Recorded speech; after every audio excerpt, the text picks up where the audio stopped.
পঞ্চসপ্তমীর ভোজ উৎসবে যোগ দিতে বিশ্বের সব ইহুদিরা জেরুসালেমে জমা হয়েছিল। যিশুর অনুগামীরাও সেখানে ছিল। তারা সবাই একত্রিত হয়ে যিশুর উপহারের জন্য অপেক্ষা করতে লাগল। উৎসবের সময় ঈশ্বরের উপহার এলো। সেই সময় যে বাড়িটিতে তারা একত্রিত হয়েছিল সেটি এক ভীষণ বাতাসের শব্দে ভরে গেল।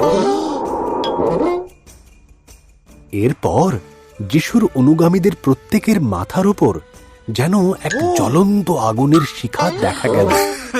এরপর ঘরে উপস্থিত সকলে ঈশ্বরের পবিত্র আত্মা দ্বারা পূর্ণ হলেন। তিনি তাদের বিভিন্ন ভাষায় কথা বলার ক্ষমতা দিলেন। পৃথিবীর নানা প্রান্ত থেকে আসা ইহুদিরা এই কথা শুনে আশ্চর্য হয়ে গিয়ে বলল, ওরা আমাদের ভাষায় কথা বলছে। ঈশ্বর যে মহান কাজগুলি করেছেন তার বর্ণনা করছে।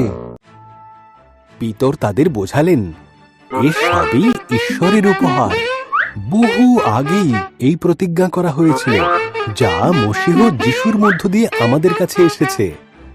তোমরা তাকে হত্যা করেছিলে, কিন্তু ঈশ্বর আবার তাকে জীবন দান করেন।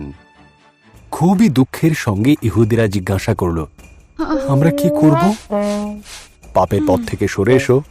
পিতর বললেন, যীশু খ্রিস্টকে বিশ্বাস করো।